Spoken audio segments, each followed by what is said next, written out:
For most of my life, I thought a full life looked busy, like full calendars, full inboxes, full days that ended with exhaustion, and a strange sense of pride in that exhaustion.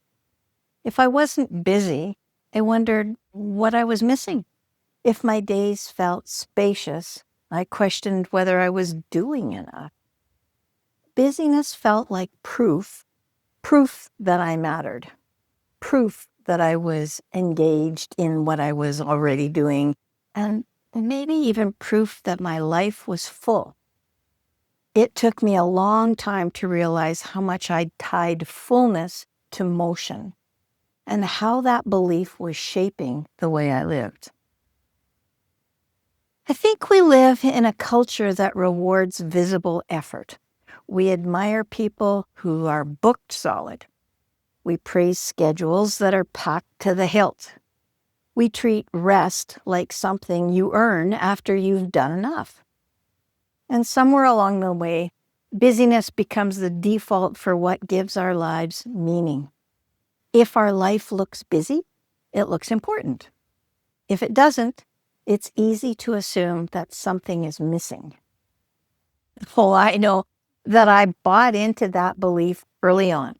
So even when my life was full of connection, thought, and quiet satisfaction, if it didn't look busy, I discounted it. I didn't understand that fullness and busyness are not the same thing. One fills our calendar while the other fills our life. So looking back, I can see that a lot of my busyness wasn't intentional. It was reactive. I stayed busy to avoid being still. I filled space to patch over uncertainty, that not knowing part.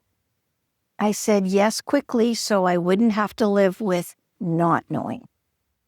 Busyness gave me structure and distraction. Aha, distraction. That being busy, that busyness, gave me some structure, and it gave me distraction. The being busy kept me from changing. It kept me from reacting, from knowing, which felt safer than pausing long enough to notice what I actually needed. But over time, that constant motion became exhausting, not because I did too much, but because I was always doing what mattered to others and what mattered most to me at the time. Now I realize that being busy doesn't necessarily mean being fulfilled. Sometimes it just means being occupied. A full life, I've learned, feels different. It doesn't always announce itself, like, here I come. It doesn't always impress from the outside. A full life often feels grounded. A full life has room for conversation that isn't rushed. It has room for thought that isn't interrupted, and room for rest that doesn't need justification. Some of the fullest moments of my life have happened in times that were very quiet, fewer commitments, more room at the edges of life, and less noise.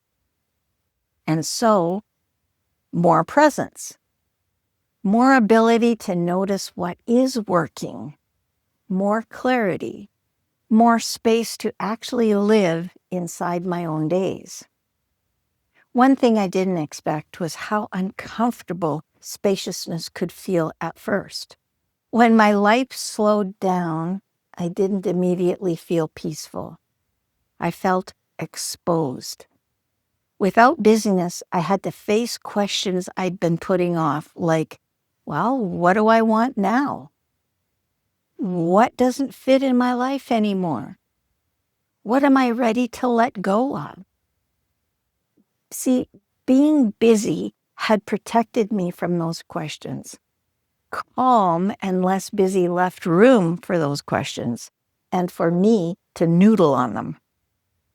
Over time, something shifted and the discomfort got less and less noticeable. The quiet stopped feeling empty. And I realized that I wasn't being asked to fill the space. I was being asked to listen. At this stage of my life, I pay attention to different signals.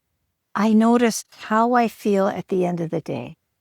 I notice whether my energy is scattered or whether it's actually settled. I notice when I'm rushing through my life or actually being open and present for it. A full life doesn't always look busy.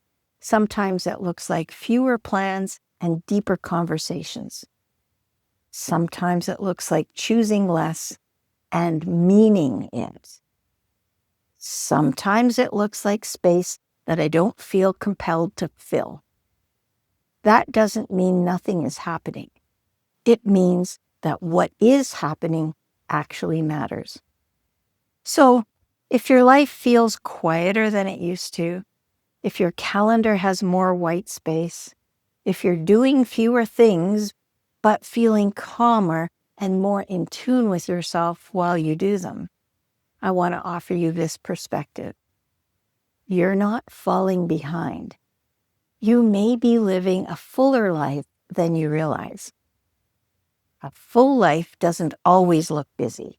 Sometimes it looks intentional. Sometimes it looks calm. Sometimes it looks like finally having room to breathe. As you remember, this conversation is part of a longer series called Quiet Endings and Honest Beginnings. The playlist link is in the description below. So for today, be intentional, be calm, and make room to breathe. Bye for now.